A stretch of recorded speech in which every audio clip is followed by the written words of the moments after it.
آیت 158 ہے، پہلے اس کے ربط کے حوالے سے ہوتی ہے. تو بسم اللہ الرحمن الرحیم. ان الصفا والمروة من شعائر اللہ فمن حج البیت او اعتمر فلا جناح علیہ ان یطوف بہما ومن تطوع خیرا فإن اللہ شاکر علیم. ان الذين يكتمون ما انزلنا من البينات والهدى من بعد ما بيناه للناس في الكتاب اولئك يلعنهم الله ويلعنهم اللائنون الا الذين تابوا واصلحوا وبينوا فاولئك اتوب عليهم وانا التواب الرحيم.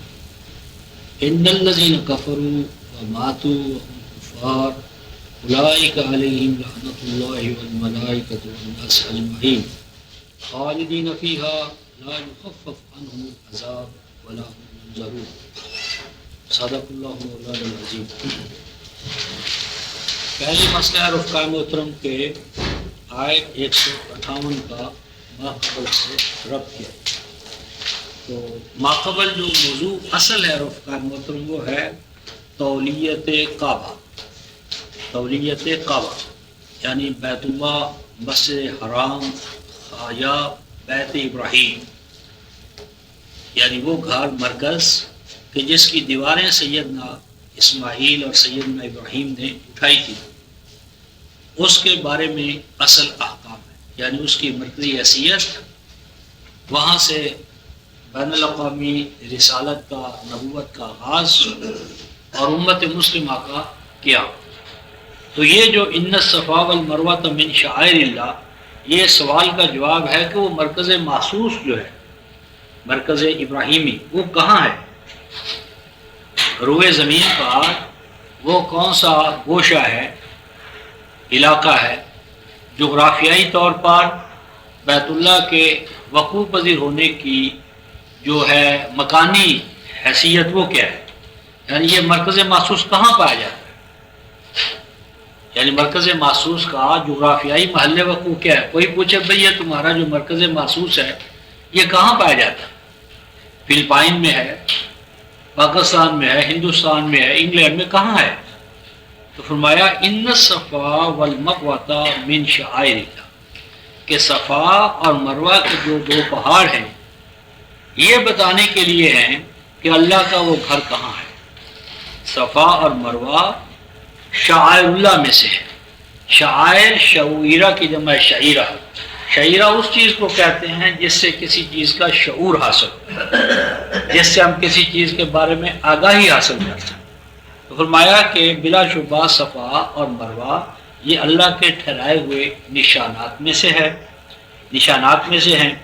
فمن حج البیت، پس جو کوئی بیت اللہ کا حج کرے، اوے تمر، یا وہاں پر عمرہ کا فریضہ انجام دے. ابھی ہم اس کے ترجمے کے بعد حج اور عمرہ کے بارے میں دو بنیادی باتیں دیکھیں گے قرآن حکیم سے، تو اس لیے حج کا اور عمرے کا ہم ترجمہ نہیں کرتے. بس جو کوئی بیت اللہ کے حوالے سے حج کرے یا بیت اللہ کے حوالے سے عمرہ انجام دے، فلا جناح علیہ، تو یہ بات اس کے لیے کوئی گناہ کی بات نہیں ہے. ان یطوف بہما، کہ وہ صفا اور مروہ کے حوالے سے بھی طواف کرے، صفا اور مروہ کے حوالے سے بھی طواف کرے. ومن تطوع خیرا فإن اللہ شاکر علیم، اور اگر کوئی اس طواف کے عمل میں جتنا مطلوب ہے، جتنا اس سے تقاضا کیا گیا ہے، اس سے کچھ بڑھ کر فریضہ انجام دے، جتنا اس پر ڈیو ہے اس ڈیوٹی سے بڑھ کر، از خود والنٹریلی، رضاکارانہ طور پر اس فریضے میں، فریضہ طواف میں اضافہ کرے، تو یہ بھی خیر کی بات ہے. بلا شبہ فإن اللہ شاکر علیم، بلا شبہ اللہ اپنی شکر گزاری یعنی قبول کرتا ہے بندوں کی جد و جہد کو اور اسے نتیجہ خیز کرتا ہے. اور یہ سب کچھ اس کے علم کے حوالے سے ہوتا ہے. وہ شاکر ہے، یعنی بندوں کی جد و جہد کو نتیجہ خیز کرنے والا، بشرطے کو جد و جہد اللہ کی ٹھہرائی ہوئی حدوں یا قدروں کے مطابق ہو، اور یہ سب کچھ اللہ کے علم کے حوالے سے ہوتا ہے. اب یہ جو صفا یا مروہ یا بیت اللہ تھا رفقا محترم، اس کا جو اصل مقام تھا، اس کے بارے میں یہود اپنی کتاب میں جو کچھ آیا تھا اسے چھپاتے تھے، یا اس کی غلط توجیہ کرتے تھے، یا اس کے بارے میں عوام الناس کو غلط فہمی مبتلا کرتے تھے۔ اس لیے آگے ارشاد ہوا ان الذین یکتمون، وہ لوگ جو چھپاتے ہیں۔ اب یہ عام ہے، یہود بھی چھپاتے ہوں، نصارہ یا آج کے مسلمان چھپاتے ہوں، وہ سب اس میں شامل ہو گئے۔ ان الذین یکتمون، بلا شبہ وہ جو چھپاتے ہیں، ما انزلنا، اس چیز کو کہ جسے ہم نازل کرتے ہیں یا نازل کیا ہم نے، جو کچھ ہم نازل کرتے ہیں وہ کیا ہوتا ہے؟ من البینہ، یعنی اللہ تبارک و تعالیٰ جب کبھی بھی نازل کیا اللہ نے یا نازل کرتے ہیں تو وہ دو ٹوک واضح کلیئر کٹ، کوئی مبہم مجمل، ہاں جی ایسی چیز جو سمجھ میں نہ آ سکے، گول مول ہو، مجمل ہو، اللہ تعالیٰ مجمل بے ہنگم سمجھ میں نہ آنے والی باتیں اللہ نازل نہیں فرماتے۔ تو جو کچھ اللہ نازل فرماتے ہیں وہ کیا ہوتا ہے؟ بینات۔ پھر فرمایا والہدا، اور جو کچھ کہ اللہ نازل فرماتے ہیں وہ گائیڈنس ہوتی ہے، یعنی اس کا مقصد نوع انسانی کو رہنمائی عطا کرنا ہوتا ہے، انفرادی زندگی میں، اجتماعی زندگی میں، بین الاقوامی زندگی میں۔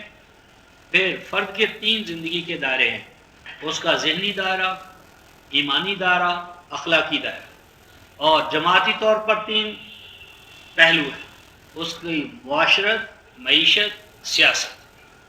پھر بین الاقوامی حوالے سے جنگ در جنگ کی جو صورت احوال ہے، تو ان تمام تقاضوں کو اللہ کا نازل کردہ کلام الہدا یعنی اسے بیان کرتا ہے کہ ان تمام کا مسئلہ کیا ہے اور اس کا حل کیا ہے۔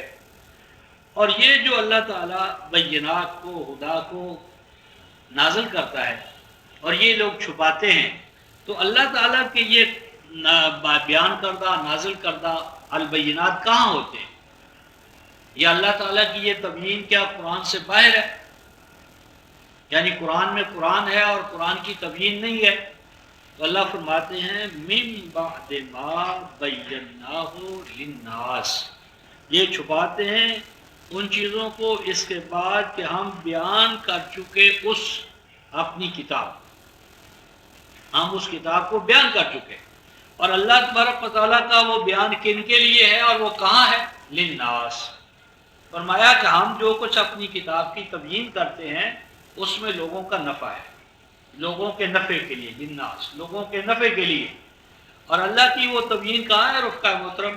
فی الکتاب۔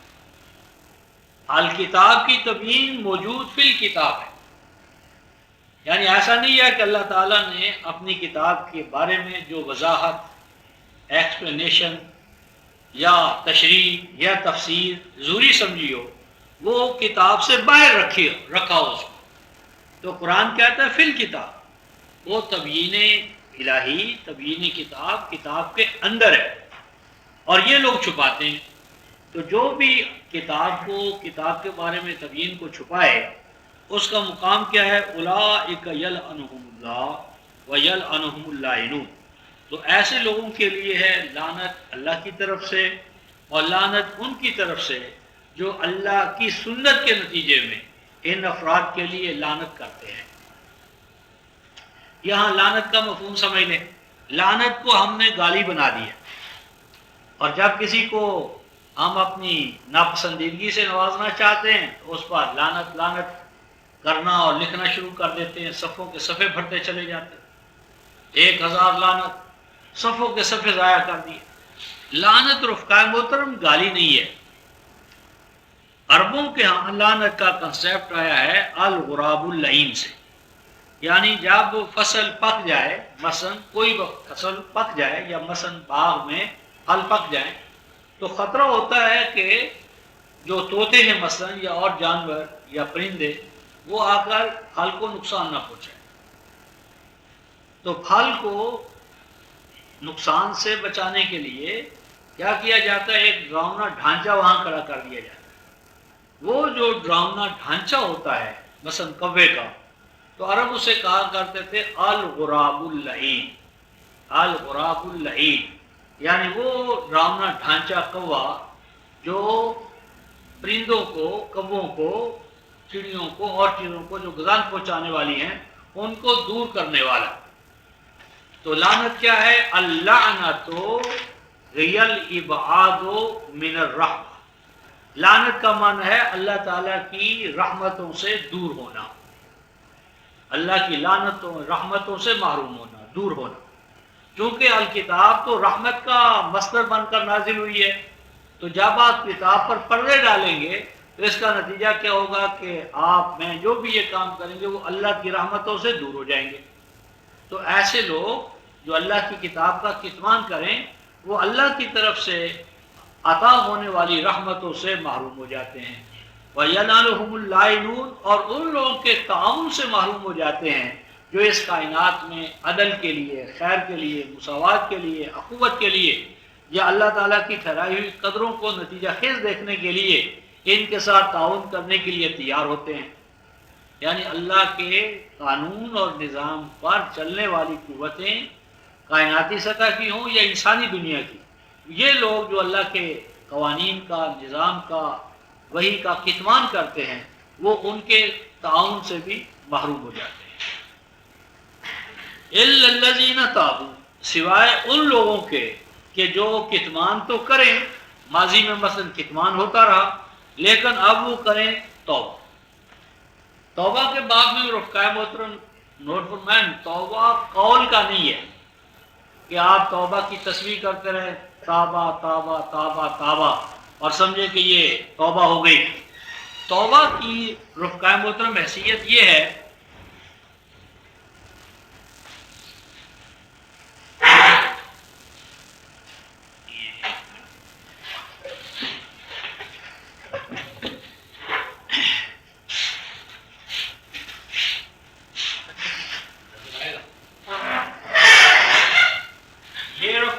ہم کسی منزل کی طرف یہاں سے چلے اور چلتے چلتے یہاں پر آ کر ہم نے راستہ غلط اختیار کر دیا، مثلا کوئی دوراہا آیا، دوراہا مفترق، اور اس سے ہمارا قدم ادھر اٹھ گیا یا ادھر اٹھ گیا، جانا ہم نے اس صحیح راستے پر تھا۔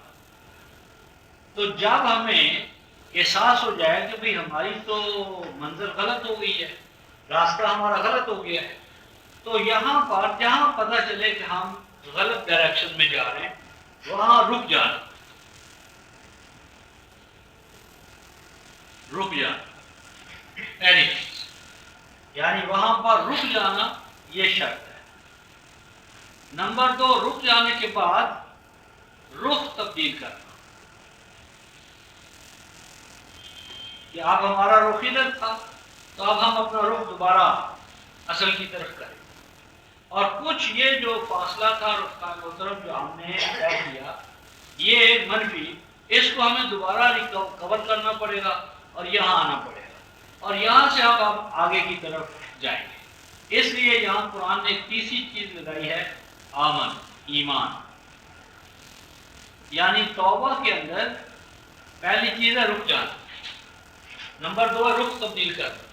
رخ تبدیل کرنے کے بعد اثر نو اس نصب العین پر جو اصل تھا ایمان لانا۔ ایمان کا معنی ہے یقین، یقین کرنا کہ ہم غلط ہو گئے تھے، اب ہم صحیح ہوتے ہیں اور صحیح نصب العین کی طرف آگے بڑھیں گے۔ اس کے بعد چوتھی چیز ہے عمل صالح، یعنی یہ غلط فاصلہ جو تھا اس کو پورا طے کرنا، اس کے بعد پھر دوبارہ اصل کی طرف چلنا۔ جہاں بھی قرآن حکیم نے توبہ کو یعنی قبول کیا ہے اللہ تعالیٰ نے تو انہی شرائط کے ساتھ کیا، لیکن قرآن کہتا ہے سورہ النساء آیت نمبر 18 اور 19 کہ ان لوگوں کی کوئی توبہ نہیں ہوتی کہ یعملون السیئات، کہ جو جان بوجھ کر غلط ڈائریکشن میں چلتے ہیں، غلط اعمال کرتے چلے جاتے ہیں، اور جب موت کا وقت آتا ہے تو کہتے ہیں میں توبہ کرتا ہوں، تو میں توبہ کرتا ہوں۔ لیست التوبہ، اللہ فرماتا ہے توبہ ان کے لیے نہیں ہے، یعملون السیئات، جو برائیاں کرتے ہیں، یہاں تک کہ جب حضر احدہم الموت، جب ان میں سے کسی کو موت آتی ہے کہتا ہے میں توبہ کرتا ہوں۔ تو توبہ کے لیے شرط یہ رکھتا ہے محترم کہ آپ کے پاس اتنا ٹائم ہو کہ اس ٹائم میں جو کچھ آپ غلط کر چکے ہیں اس کی نگیشن کر کے صحیح عمل جو ہے اس کو آپ انجام دے سکیں۔ اب یہاں جن علماء کے حوالے سے یہ بات کہی ہے کہ مثلا کتاب اللہ انہیں ملی، کتاب اللہ کہ وہ کیا ہے بیان للناس، کہ وہ بیان للناس ہے۔ تو اب اگر وہ اس بیان للناس کو تو چھپائیں جس طرح چھپا رہے ہیں اور مصلی پر بیٹھ کر توبہ توبہ توبہ توبہ کرتے رہیں تو اللہ پاک فرماتے ہیں یہ توبہ قبول نہیں ہوگی۔ توبہ کے لیے یہاں فرمایا الا الذین تابوا، تابوا توبہ۔ نمبر 2 واصلحوا، اصلاح، اور نمبر 3 وبینوا یعنی تبیین، یعنی جن جن حقائق کی کتاب کو وہ چھپائے چلے آ رہے تھے اس کو دوبارہ بیان کریں۔ تو اگر یہ 3 شرطیں یعنی توبہ، سابقہ غلط عمل اس کو اس سے چھٹکارا پائیں، پھر اس کی جگہ پر وہ عمل کریں جو مطلوب ہے، اور ان مطلوبہ اعمال میں سے اہم ترین عمل کیا ہے تبیین، کہ جس چیز کو وہ چھپائے چلے آ رہے تھے اس کو بیان کریں۔ تو اس کے بعد ارشاد فرمایا فَأُولَٰئِكَ أَتُوبُ عَلَيْهِمْ، یعنی اگر وہ ایسا کریں تو تبھی ان کی توبہ قبول ہوگی ورنہ نہیں، یعنی یہ کریں گے تو توبہ ہوگی ورنہ وہ توبہ نہیں ہے۔ اس ضمن میں ہم ایک اور مقام دیکھتے ہیں اس کا مطلب توبہ میں تسبیح کے دانوں پر توبہ توبہ توبہ توبہ توبہ یہ نہیں ہے، یہ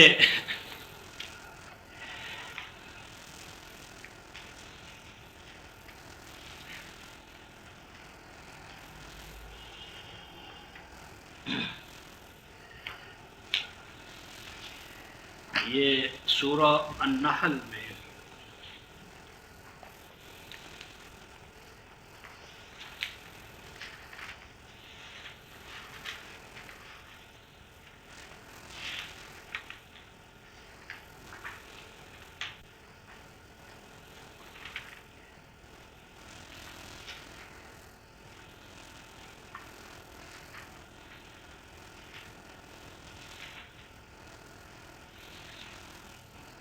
یہ آیت 109 ہے سورہ النحل۔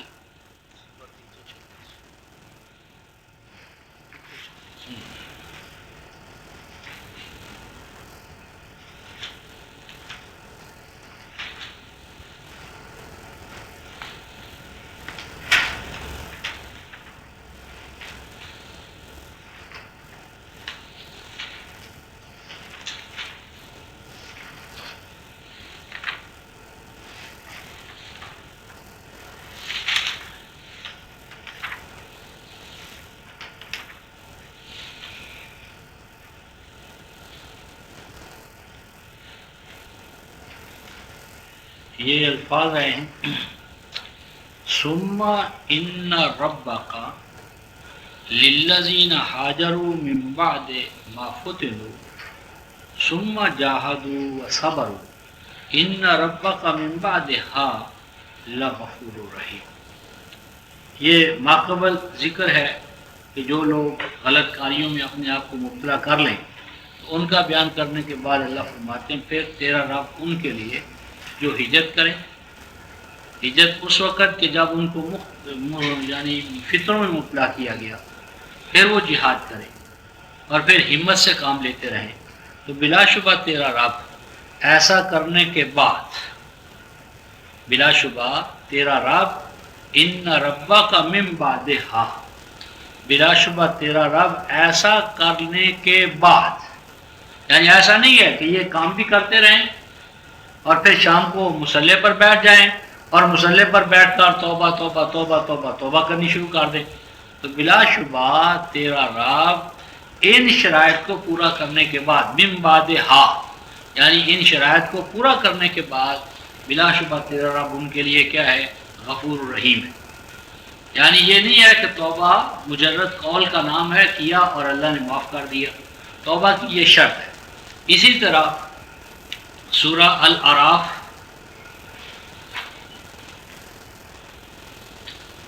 سورہ الاعراف آیت 153، سورہ الاعراف آیت 153 فرمایا والذین عاملوا السیئات، والذین اور وہ لوگ، عاملوا جو کام کریں، کام کب کریں رفقا محترم؟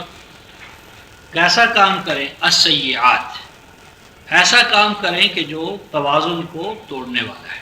سیئات کا معنی ہے توازن کو توڑ دینا، تو جو توازن شکن اعمال کو انجام دے، یعنی توازن شکن اعمال کو انجام دیں۔ اور آگے ارشاد فرمایا ثم تابوا من بعدها، پھر وہ توبہ کریں۔ تو آگے قرآن کہتا ہے وہ آمنوا، ایمان لائے، یعنی توبہ کے بعد ایمان لائے۔ اور آگے ایک جگہ فرمایا وہ اصلح، اور پھر وہ اپنی اصلاح کریں۔ تو ان ربک من بعدها لغفور رحیم، اس کے بعد تیرا رب ان کے لیے غفور رحیم ہے۔ اور اسی طرح ایک اسلامی مثال اور ہمارے سامنے آتی ہے سورہ النساء، سورہ النساء آیت نمبر یہ ہے 92۔ توبہ دین میں کیسے قبول ہوتی ہے، مذہب میں کیسے ہوتی ہے؟ قرآن کہتا ہے کہ کسی مومن کی یہ شان نہیں، یعنی کسی مومن سے یہ توقع نہیں کہ وہ کسی دوسرے مومن کو جان بوجھ کر قتل کرے۔ جب بھی مومن کو قتل کرے گا قتل خطا ہو 92۔ ومن قاتل مؤمنا خطأ، اور اگر کوئی مومن کو قتل کرے خطا کے طور پر، یعنی مقصود بذات، تعمد نہ ہو، جان بوجھ کر نہ ہو، تو پھر اس کے لیے واجب ہے کہ وہ کسی اور مومن کو جو غلام ہے مثلا اسے آزاد کرے، یعنی ایک غلام مومن کو آزاد کرانا۔ وَدِيَةٌ مُسَلَّمَةٌ إِلَىٰ أَهْلِهِ، مزید برآں اس کا خون بہا جو ہے وہ اس کے اہل کے سپرد کرنا واجب ہے۔ الا ان يصدقوا، سوائے اس کے کہ جو اس کے اہل ہیں، عزیز و اقارب ہے، اس کو معاف کر دیں کہ نہیں ہم دیت نہیں لیتے، ہم معاف کرتے ہیں۔ فَإِن كَانَ مِن قَوْمٍ عَدُوٍّ لَكُمْ، لیکن اگر ایسا ہو کہ جس کو تمہارے مومن بھائی نے قتل کیا ہے وہ جس قوم میں سے ہے اس کے اور تمہارے مابین دشمنی ہے، تو پھر کیا ہو؟ یعنی کسی مومن نے مومن کو قتل کیا، اب جس نے قتل کیا ہے وہ یعنی حکومت اسلامیہ کا شہری ہے، اور جس کو اس نے قتل کیا ہے تو وہ مومن، لیکن اس کے اور ہمارے مابین دشمنی ہے، جنگ ہے، ایک صورت۔ دوسری صورت یہ ہے کہ یعنی وہ ان کے اور ہمارے مابین کچھ تعلقات ہیں۔ پہلے فرمایا کہ اگر دشمن ہو، دشمنی کا ماحول ہو ہمارے اور تمہارے اور ان کے مابین، تو فَتَحْرِيرُ رَقَبَةٍ مُؤْمِنَةٍ، تو پھر مومن کو آزاد کرا دو، اور خون بہا ان کو دینا ناممکن ہے۔ وَإِن كَانَ مِن قَوْمٍ بَيْنَكُمْ وَبَيْنَهُم مِيثَاقٌ، اور اگر وہ مومن کی جس نے دوسرے مومن کو خطا کے طور پر قتل کیا ہے ان کے اور تمہارے مابین معاہدہ پایا جاتا ہو، تعلقات پائے جاتے ہوں، تو فدیۃ مسلمۃ الی اہلہ، تو دیت بھی ادا کی جائے گی، اور ایک مومن کو قتل جو کیا گیا ہے اس کو اس جگہ پر ایک غلام کو جو اس دور میں پائے جاتے تھے آزاد کرانا ہوگا۔ اچھا، اب اگر یہ صورت ہو کہ مثلا غلام موجود ہی نہ ہو، یعنی غلامی کی انسٹیٹیوشن جو ہے وہ ختم ہو جائے، یا غلام موجود لیکن جس نے یہ کیا ہے اس میں طاقت ہی نہیں ہے کہ وہ اس کو آزاد کرا سکے، غلامی کا ادارہ ختم ہو چکا ہے، یا غلام موجود ہیں لیکن اس صاحب استطاعت نہیں ہے۔ دونوں صورتیں فرمایا فَمَن لَّمْ يَجِدْ، اور اگر وہ قاتل اس کے لیے ممکن نہ ہو فَصِيَامُ شَهْرَيْنِ مُتَتَابِعَيْنِ، تو اس کے لیے کیا واجب ہوگا؟ یہ واجب ہوگا کہ وہ 2 ماہ کے مسلسل و پہم روزے رکھے، روزے رکھنے واجب ہوں گے۔ اور یہ کیوں رفقا محترم؟ توبۃ من اللہ، توبۃ من اللہ، ایسا کرنے کی صورت میں اللہ اس کی توبہ قبول کریں گے۔ وَقَانَ اللَّهُ عَلِيمٌ حَكِيمٌ، اور اللہ ہیں علم رکھنے والے، حکمت۔ یعنی ایسا نہیں ہے کہ ایک طرف تو حقوق اللہ اور حقوق العباد پر ڈاکے ڈالے اور دوسری طرف مصلی پر بیٹھ کر توبہ توبہ توبہ توبہ کرتا رہے۔ یعنی اس پروسیس کو انجام دے گا تو اس کے بعد جو ہے وہ اللہ تبارک و تعالیٰ اس کی توبہ قبول کرتے۔ تو میری بات ہے کہ یہ ہر دائرے میں توبہ کی شرائط کو دیکھنا ہوگا۔ تو یہاں چونکہ علماء کا بیان تھا کہ وہ جو اللہ کے کلام کا کتمان کرتے ہیں، چھپاتے ہیں، اس لیے فرمایا کہ ان کی توبہ اس طرح قبول ہوگی جب ہم سورہ البقرہ آیت 159 اور 160 کہ وہ توبہ کریں، یعنی اپنے غلط طرز عمل سے رجوع کریں، ماضی میں جو غلطیاں کرتے اس کی تلافی کریں، اور تلافی کرنے کی ایک شکل یہ ہے کہ وہ کتاب الہی کے حقائق کو پبلکلی اناؤنس کریں، بیان کریں جہاں کہ وہ چھپا رہے تھے۔ فَأُولَٰئِکَ أَتُوبُ عَلَیْہِمْ وَأَنَا التَّوَّابُ الرَّحِیمُ، تو تبھی میں ان کی توبہ قبول کروں گا، ورنہ نہیں، اگرچہ ہوں میں توبہ قبول کرنے والا اور رحمت سے نوازنے والا۔ اب وہ دوسرا مقام دیکھیں، یہ 4، 18 اور 19۔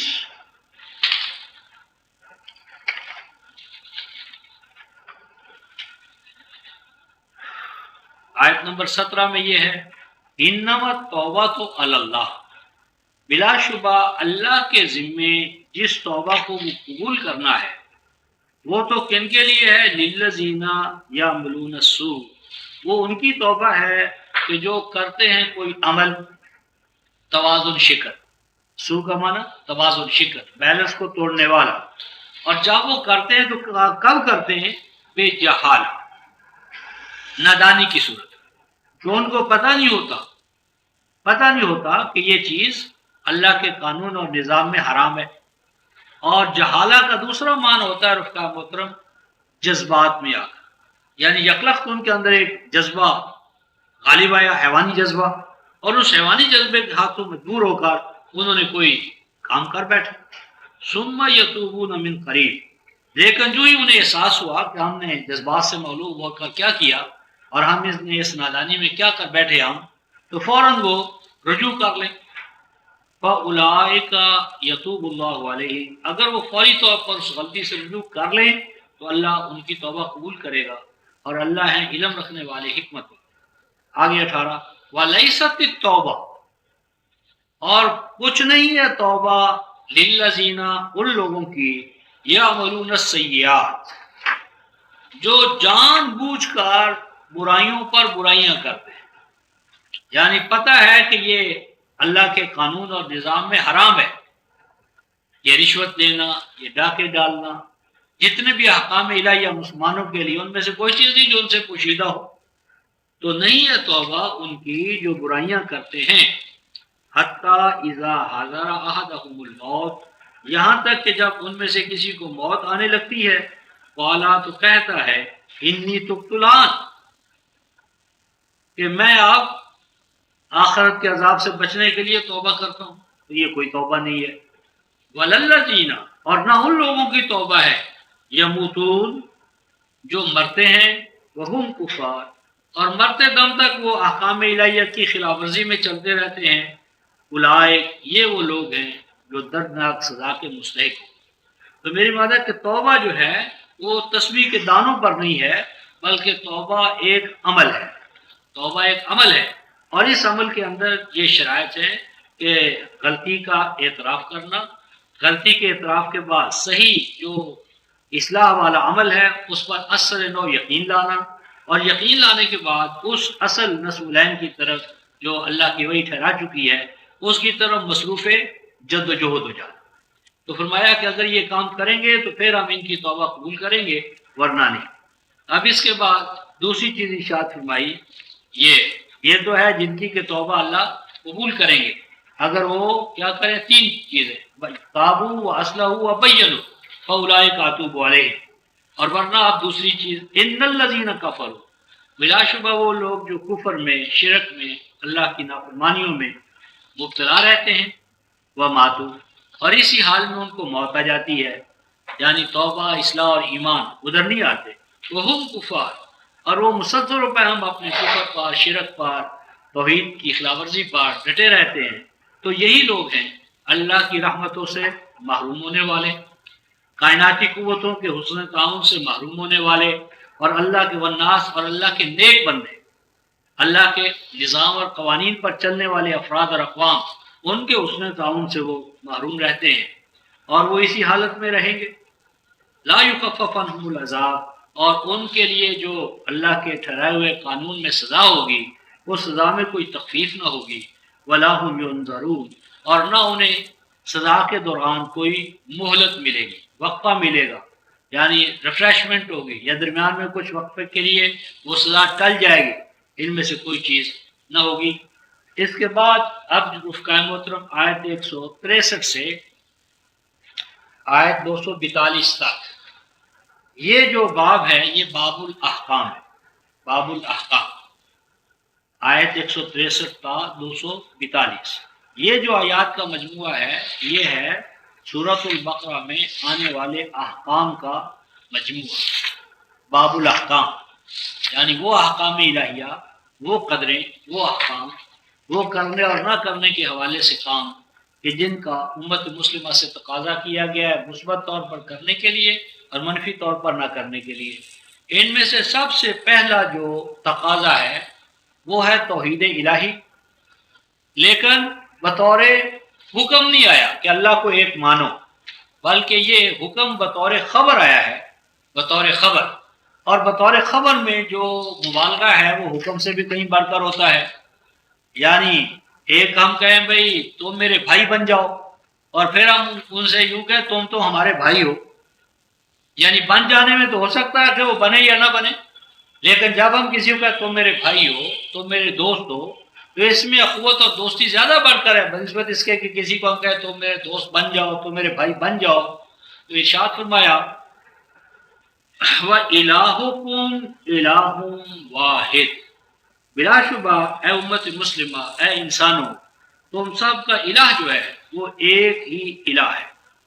الہ کا معنی ہوتا ہے رفقائے محترم جس کی طرف والہانہ طور پر لبکا جائے، دوڑا جائے، اس کے حکم کو مانا جائے، اس کے حضور میں اپنی التجائیں، حاجتیں، مشکلیں، مصیبتیں پیش کی جائیں، جس سے آخری درجے میں محبت کی جائے، اور جس کے احکام کی تعمیل کے لیے جسم و جان کی ہر بازی لگانے کے لیے فرد تیار ہو.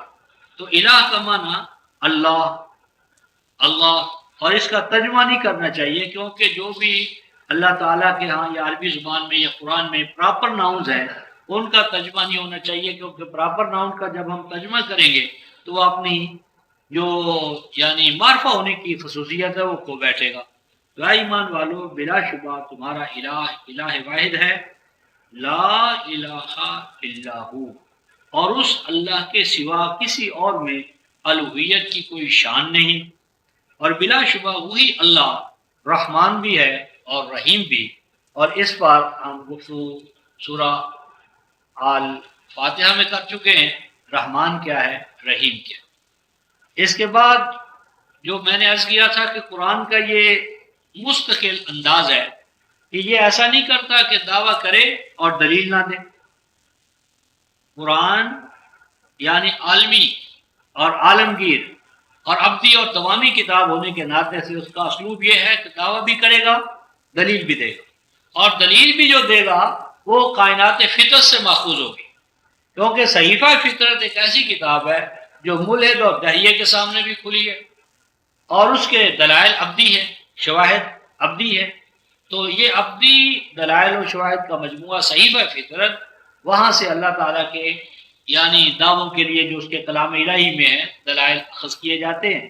تو فرمایا ان فی خلق السماوات والارض، بلا شبہ آسمان و زمین کی پیدائش میں، واختلاف اللیل والنہار، اور دن رات کے عدل بدل کر آنے میں.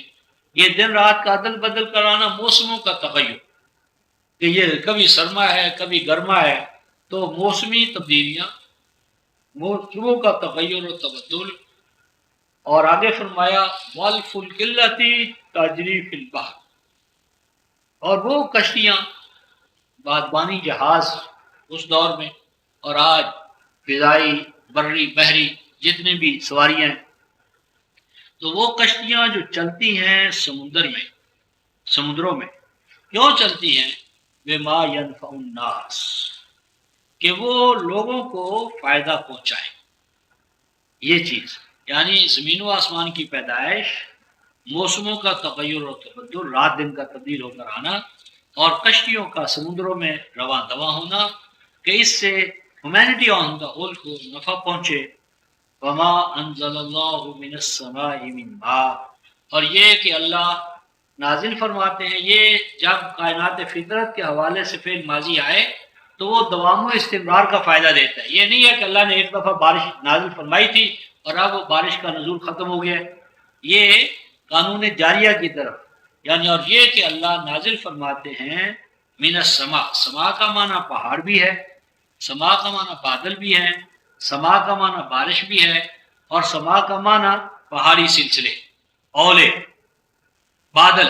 تو یہاں من السماء بادلوں سے، بلندیوں سے، پہاڑوں پہ جمی ہوئی برف، اس سے کہ جو اللہ رواں دواں کرتے ہیں، نازل فرماتے ہیں. پانی، کیسا پانی؟ فاحیا بہ الارض بعد موتہا، کہ جس کے ذریعے اللہ تعالیٰ اس پانی کے ذریعے زندہ کر دیتے ہیں زمین کو اس کے بعد کہ وہ مر چکی ہوتی ہے.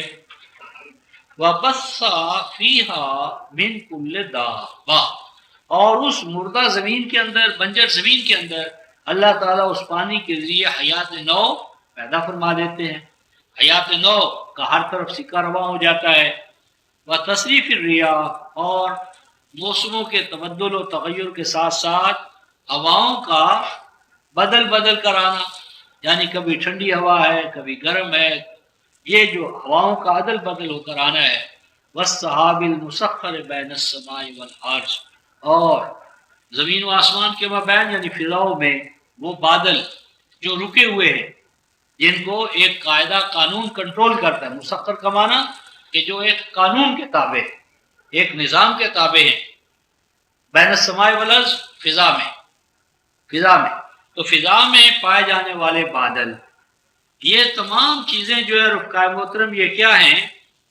لآیات لقوم یعقلون، یعنی اللہ تعالیٰ نے رفقائے محترم آیات کو دو حصوں میں تقسیم کیا ہے. ایک آیات تخوین اور دوسری آیات تنزیل. یعنی ایک آیات ہیں جو اللہ تعالیٰ کے الفاظ سے ماخوذ ہیں، words of God, words of اللہ سے جو قوانین، اقدار، سنتیں ماخوذ ہیں، وہ قرآنی آیات ہیں. اور دوسری آیات ہیں رفقائے محترم جو صحیفہ فطرت کی شکل میں موجود ہیں، جن کا کہ یہاں ہمارے سامنے ذکر ہوا ہے. اور ان کو بھی اللہ تبارک و تعالیٰ آیات کہتا ہے. اور ان آیات کے بارے میں فرمایا لقوم یعقلون، جو قوم عقل مند بننا چاہے وہ ان دائروں کے اندر پائے جانے والے اللہ تعالیٰ کے جو نشانات ہیں، احکام ہیں، ہدایتیں ہیں، قوانین ہیں، نارمز ہیں، سٹینڈرڈز ہیں، لاز ہیں، ان کا وہ علم حاصل کرے.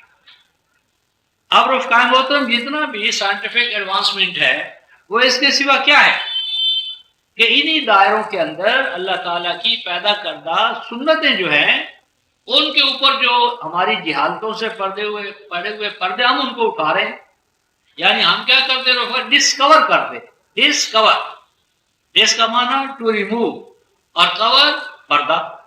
یعنی ہم جو کائنات فطرت سے لیتے کیا ہے؟ ڈسکوریز.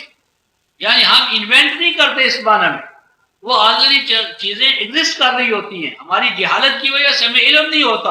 اور کوئی اللہ کا بندہ جو ہے وہ اللہ تعالیٰ کی ان پیدا کردہ سنتوں سے آگاہ ہو کر وہ جہالت کا پردہ جو اس کو اٹھا دیتا ہے. تو میری وعدہ کہ اس میں آیات الہیہ ہیں لقومی یعقلون، ان اقوام کے لیے جو عقل مند ہونا چاہیے.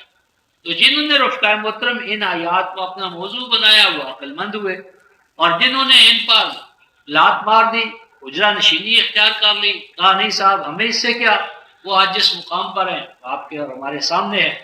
اس ضمن میں رفقائے محترم ایک اور مقام دیکھیں، سورہ الجاسیہ یہ 45ویں سورہ ہے، 45۔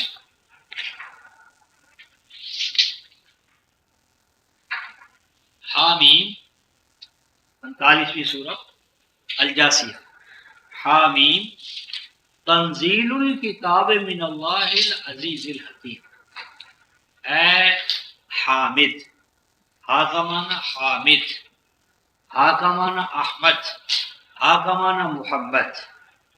اے حامد، احمد، محمد۔ میم مرسل محمد۔ اے احمد، حامد، محمد، مرسل۔ تنزیل الکتاب، اس کتاب یعنی دستور حیات یعنی قرآن پاک کا نازل کیا جانا، عطا کیا جانا، من اللہ، اس اللہ کی طرف سے ہے، العزیز جو غالب ہے، الحکیم حکمت والا، یعنی اس کا غلبہ حکمت کی اساس پر ہے، استبداد کی اساس پر نہیں۔ اب اس کے بعد رفقا محترم جو ہمارے سامنے آ رہا ہے آیت نمبر 6 تک، یہ جو آیات کا مجموعہ ہے اس پہ غور فرمائیں۔ ان فی السماوات والارض لآیات للمؤمنین، بلا شبہ آسمانوں اور زمین میں آیات ہیں مومنین کے لیے۔ یہ آسمان سماوی کرے کیسے بنے، یہ زمین کا کرہ کیسے بنا، کن مراحل سے گزرا، اور کیسے اس پر نباتات کا، زندگی کا، انسانوں کا آغاز ہوا، ان میں آیات ہیں، ان کے لیے للمؤمنین ایمان۔ اب ہم سوچیں رفقا محترم اس موضوع پہ کیا ہم نے کبھی غور کیے؟ ہمارا دعویٰ تو ہے کہ ہم مومن ہیں، اور اللہ پاک فرماتے ہیں کہ جو مومن ہیں ان کے لیے آیات ہیں۔ صرف قرآن میں آیات نہیں ہے بلکہ فی السماوات و فی الارض۔ آگے فرمایا وفی خلقکم وما یبث من دابہ آیات لقوم یؤمنون، اور بلا شبہ خود تمہاری پیدائش، یعنی انسان کے لیے غور و فکر کا موضوع ہے کہ انسان خود اپنی پیدائش پر غور کرے۔ جتنا تصویر رفقا محترم اپنے کمالات کو، خوبیوں کو پہچانے گی، اتنا اسے اپنے مصور یعنی خالق کے کمالات کا علم، کیونکہ تصویر کچھ بھی نہیں ہے، مصور کی ایکسٹینشن ہے۔ تصویر جو کچھ ہے مصور کے کمالات کی ایکسٹینشن ہے۔ تو جتنا تصویر اپنے بارے میں ادراک کرے گی، پہچانے گی، ریکگنائز کرے گی، اتنا ہی زیادہ وہ اپنے مصور کو، خالق کو، مالک کو پہچانے گی۔ تو فرمایا اور یہ کہ خود تمہاری پیدائش، وما یبث من دابہ، اور یہ کہ اس زمین پر اینیملز، دابہ اینیملز، کیٹلز، زمین پر دواب کیسے پیدا ہوئے، زندگی کیسے پیدا ہوئی، ریپٹائلز کیسے پیدا ہوئے، چار ٹانگوں پر چلنے والے چوپائے کیسے آئے، انسان کیسے آیا، اس میں زبانوں کا اختلاف اور تنوع کیسے پیدا ہوا، لآیات، اس میں بھی آیات ہیں، ان کے لیے رفقا محترم لقوم یؤمنون، اس قوم کے لیے جو ایقان کے مقام پر، یقین کامل کے مقام پر پہنچے۔ اور اسی طرح فرمایا رات اور دن کا عدل بدل کر آنا، اور پہاڑوں سے، بادلوں سے، بارش کا پانی کا نازل ہونا، کہ جس سے مردہ زمین کو زندہ کر دیا جاتا ہے بنجر ہو جانے کے بعد، اور ہواؤں کا عدل بدل کر کے آنا، آیات لقوم یعقلون، ان میں نشانات ہیں اس قوم کے لیے جو عقل کے برتر مقام تک پہنچنا چاہے۔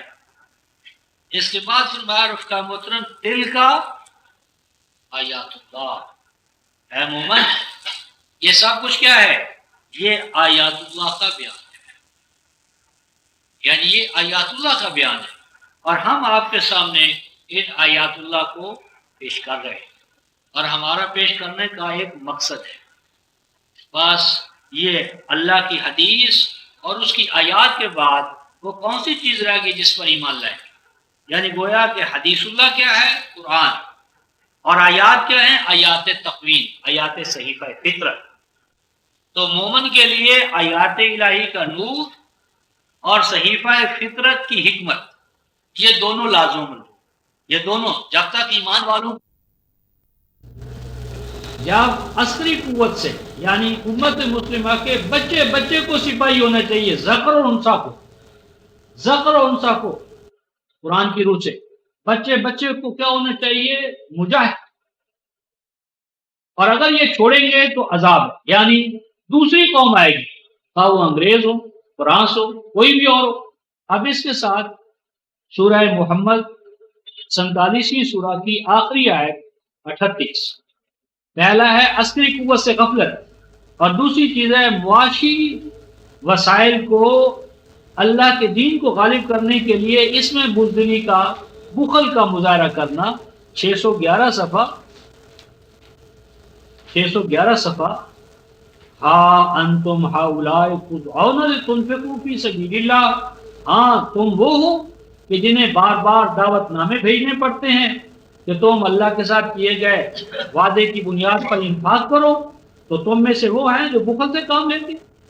تو یاد رکھو، جو کوئی تم میں سے بخل سے کام لے گا تو بلا شبہ اس کا بخل سے کام لینا اس کی اپنی ذات کے لیے نقصان دہ ہوگا، اور اللہ تو کچھ حاجت نہیں ہے تمہارے انفاق کی، البتہ تم اب خود ہی اس انفاق کے محتاج ہو۔ اور دیکھو ان تتولوا، اگر تم نے اللہ کے دین کی سربلندی کے لیے، جو دراصل کیا ہے، جماعت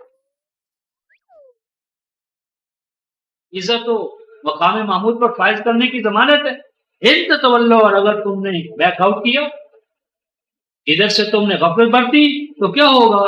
یستبدل قوما غیرکم، تو تمہاری جگہ پر اللہ تعالیٰ دوسری قوم کو لائے گا۔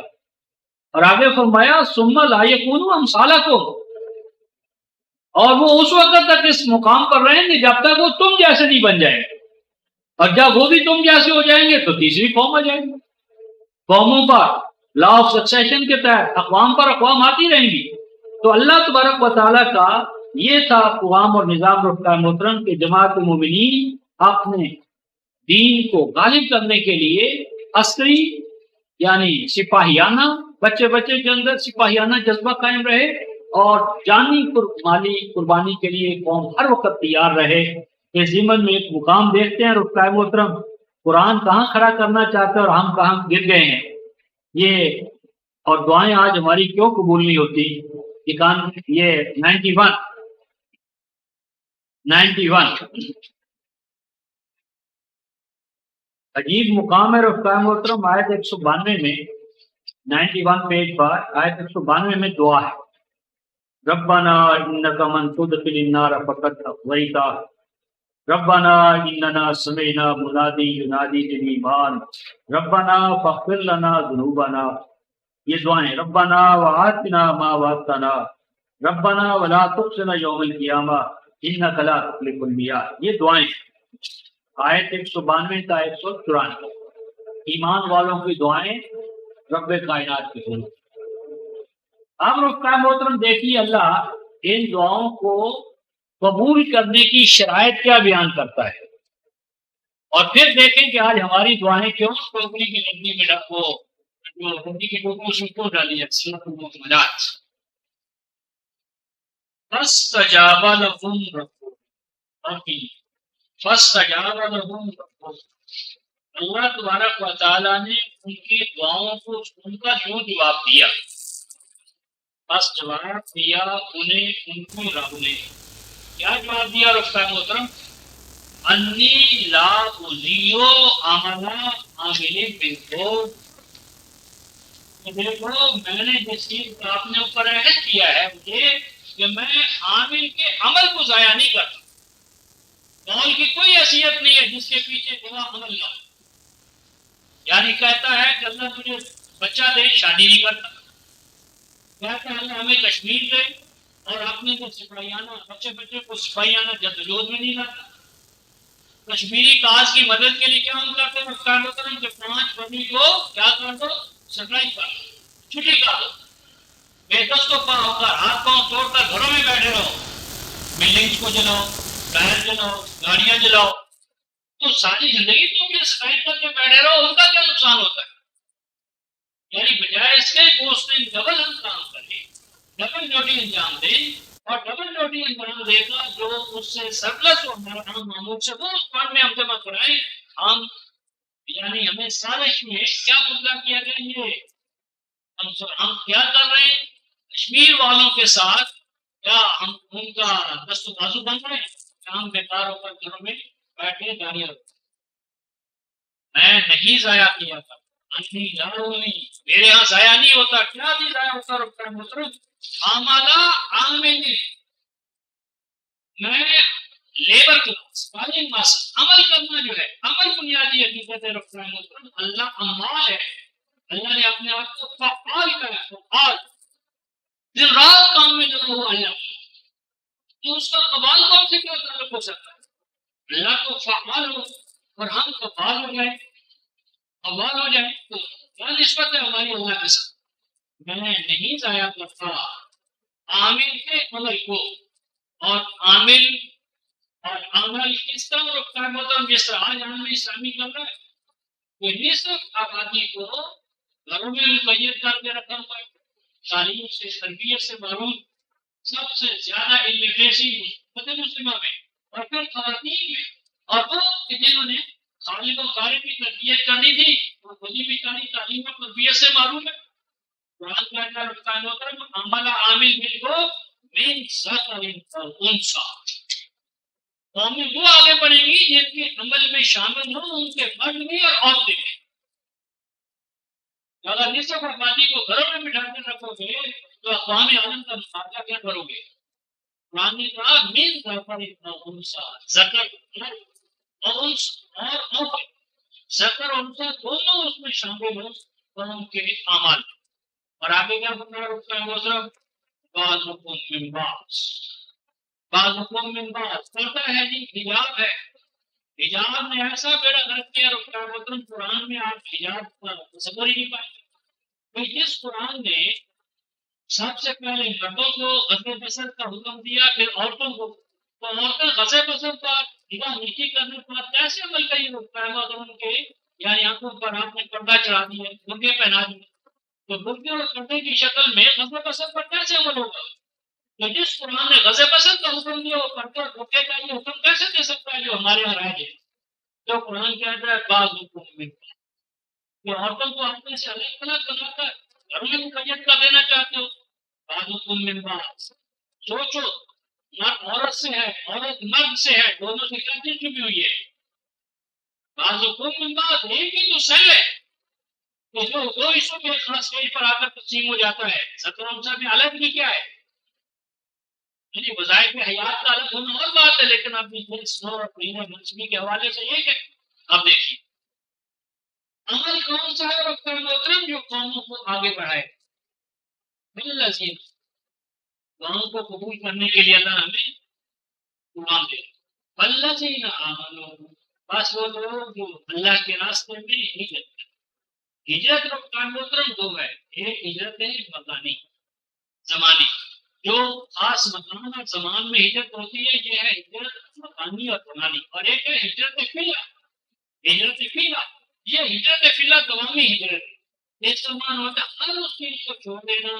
جو اللہ کی نظر میں ناپسندیدہ ہجرت فیلا دوامی ہے تعبد ہے جاری و ساری ہے یہ کبھی ختم نہیں ہوگی لیکن ہجرت اللہ اس وقت ہوگی جب دار اسلام کہیں قائم ہو اور وہ پھر آپ کو حکم دے کہ آؤ ہمارے پاس تو ہجرت فیلا دوامی ہے ہجرت اللہ مکانی اور زمانی ہے وہ اخریوں مل دیا اور وہ کہ جن کو نکال دیا ان کے گھروں سے اور وہ کہ جنہیں ڈیزائن سہنی پڑی تکالیف سہنی پڑی اللہ کے راستے میرے راستے میں یعنی کتاب اللہ کے سمجھنے میں سمجھانے میں پہنچانے میں یعنی اس کے لیے مراکز کا قیام ہے مراکز کے قیام میں یعنی جہاد مالی جہاد اس میں تکلیف پہنچے گی یعنی اپنی ذات پر جبر اپنے بیوی بچوں کے اخراجات میں کمی تو اللہ کے راستے میں غذائیں تعلیم وقاتلوا وقتلوا اور اللہ کے راستے میں انہیں جب نکال کے نکلنا پڑے گا تو قتل ہوں گے بھی اور قتل کریں گے بھی تو یہ وہ اعمال ہے رکھتا ہے محترم مہاجرت اقرار فی سبیل اللہ ایثار فی سبیل اللہ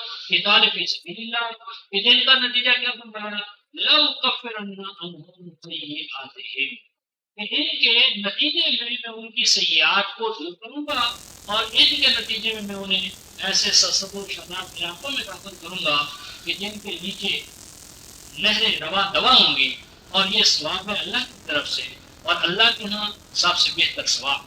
اب دیکھیے یہاں جو الفاظ ہیں، لَأُكَفِّرَنَّ سَيِّئَاتِهِمْ، میں ان کی سیاحت کو دور کروں گا۔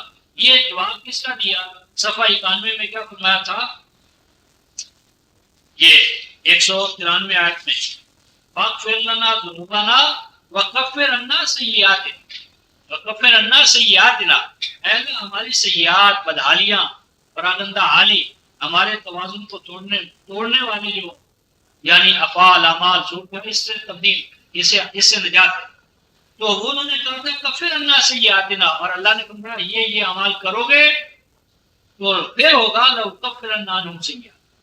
تو اگر ان اعمال و افعال کو تو انجام نہ دیا جائے اور دعاؤں پر دعا اگلی صورت میں دعا ہی دعا رہ جائے، تو 13-14 میں ہم نے دیکھا تھا پانی کے کنارے پر کوئی کھڑا ہوا انسان دعا مانگے اللہ بھیج ہوا کا کوئی جھکڑ کے پانی اٹھ کر میری ہتھیلی پہ آ جائے، اللہ پاک فرماتے ہیں وما ہوا بے بالغ، ہمارے یہاں کوئی ایسا قانون نہیں ہے کہ پیاسوں کی ہتھیلیوں پر پانی پہنچائیں۔ اور آگے فرمایا گیا رفتار 13-14 میں وما دعاء الکافرین الا فی ضلال، ایسے کافروں کی دعاؤں کا کام نوٹس ہی نہیں لیتے۔ آج مکہ کی دعائیں، مدینہ کی دعائیں، بغداد کی دعائیں، تمام دعائیں جو ہے محترم وہ اس ضابطۂ حیات کی خلاف ورزی کی وجہ سے، یعنی ایک حج کے بعد دوسرے حج پر بھی وہی دعائیں، آج جمعے کے بعد دوسرے جمعے پر وہی دعائیں، اور یہ نہیں سوچا کہ پچھلی دعاؤں کا کیا بنا۔ تو دعا کی قبولیت کے لیے رفقۂ محترم اعمال شرط ہے۔ دعا آپ کے لیے ایک مسئولینی، ایک تمنا کا اظہار ہے، ولیسا، اور تمنا پوری ہوتی ہے عمل سے۔ تمنا کے لیے شرط ہے کہ وہ تمنا اللہ کے کرائے ہوئے قانون کی روح سے صحیح ہو، اور پھر اس کے لیے جدوجہد کی جائے جو اس کے صالحہ سایہ جدوجہد شرط۔ تو ہم رفقۂ محترم ہم دوبارہ پیچھے چلتے ہیں۔ وبشر الصابرین، اور صابر کون ہے رفقائے محترم؟ الذین اذا اصابتهم مصیبہ، صفحہ 29، کہ جب انہیں کوئی ان وانٹیڈ سچویشن جو ہے وہ آ گھیرتی ہے۔ یہ اس کے لیے دو مقام ہمیشہ ذہن میں رکھا کریں۔ آیت 165 آل عمران، کہ جو مصیبت بھی آتی ہے رفقائے محترم ہمارے اوپر، آپ کے اوپر، وہ کہیں نہ کہیں اقدار الہی کو وائلیٹ کرنے کا نتیجہ ہوتی ہے، خواہ ہم انفرادی طور پر کریں یا جماعتی طور پر۔ 365 اور سورہ شورى آیت نمبر 30۔ ہر مصیبت رفقائے محترم کسب ہوتا ہے ہمارے انفرادی یا اجتماعی اعمال۔